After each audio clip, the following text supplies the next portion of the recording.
Yesterday, I met up with a friend of mine who goes by the name Enthused for Comics on Instagram. We've been friends online for 3 years. First time we met, they're on the West Coast, so they were in my neck of the woods. I drove up, we met, we hung out, and we went to visit a comic book store. And we went through, dug everything, and then pulled out stuff. And at the end, each of us came with a pretty small haul. Um, and this is just a few things that I got. So first is an issue of Cheval Noir number 9. And this was a anthology that was published by Dark Horse starting in late 89, ran 50 issues. And it featured a lot of European cartoonists. This cover is by Mobius, so that would be an instant get for me anyway. And I had found issue 10 recently at another store, so I'm thinking about putting together the set. I know some of the earlier issues are pricey, but these books are just hard to find in the wild. So it's nice to find them, especially at cover price. Just really interesting art. And what I didn't realize until I came home and opened the issue was that this includes a fold-out insert. This is by Jeff Darrow. Just really amazing. So that's always cool to find these things, especially at cover price. Next is Shatter. Shatter is a graphic novel.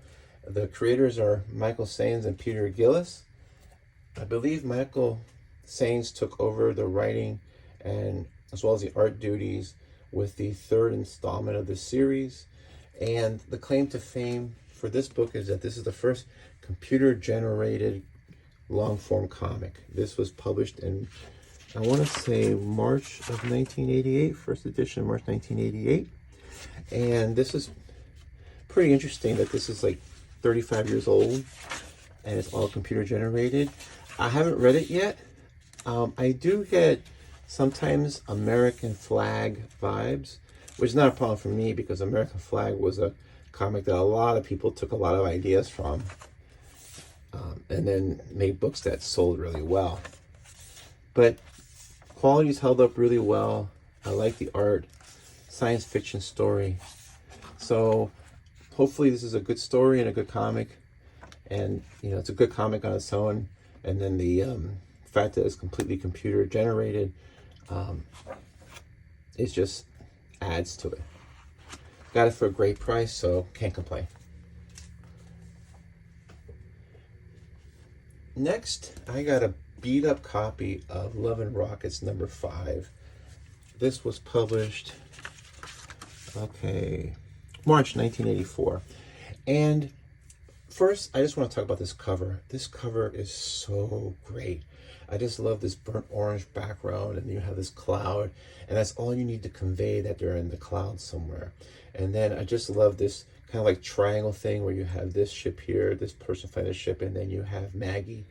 This is Maggie when she was like her early, I guess, at least timeline when she was in that mechanics phase, even though the story inside is really a Loca story.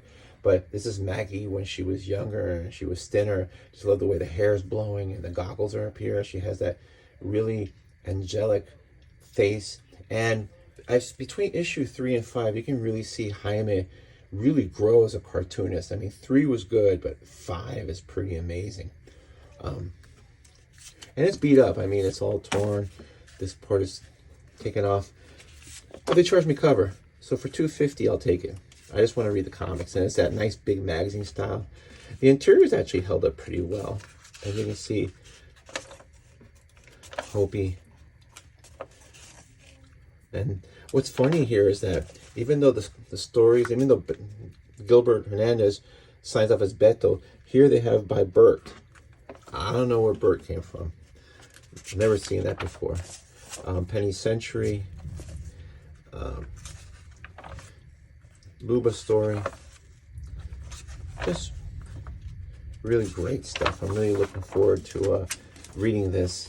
And I'm doing that weird thing where I'm just reading Lemon Rock is completely out of order. Oh well. And finally, I found this, Trashman Liz. I didn't know this existed before. This is a collection of the Trashman stories from 1968 to 1985. This was published by Fantagraphics Books. And this was published, the first edition, June 1989. And it's a little bit of serendipity going on here because recently I had put a video about my beginning to read underground comics, and I asked for any insider recommendations, and I got a lot of them. And one of the recurring themes I got was you have to check out Spain Rodriguez. And I actually finished watching Bad Attitude, the documentary about Spain Rodriguez.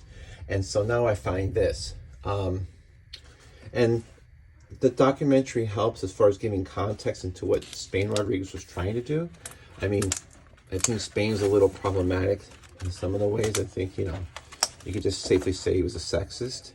But he was really important to the underground comics, and I think in general American comic scene. So I'm really looking forward to reading this. And what I like about this is that this is large size. This is 11 Rockets size, so it's a little bit bigger than 11 Rockets magazine size. And just for comparison, this is a regular comic book. So I like this bigger size. These things, if I'm not mistaken, they were probably made for like tabloid or newspapers for bigger size paper. And there's always that thing where if something was made for a larger piece of real estate and then you shrink it to a regular comic book size, it loses something because it wasn't made for that smaller format. So this is pretty cool. Looking forward to this. Got this for cover, and that was a great deal. So that's what I got. Looking forward to reading some really cool comics, and I always like a good deal. If you have any comments or any insight or anything about any of these books, and you have a moment, please let me know. I love this part of just learning more about comics, and sometimes you open up this door and all of a sudden there's all these comics that you never even heard of but you think are really cool. And a lot of you have been really helpful as far as providing insight and guidance, and just recommendations. So that's what I got. And thanks. Take care. Bye.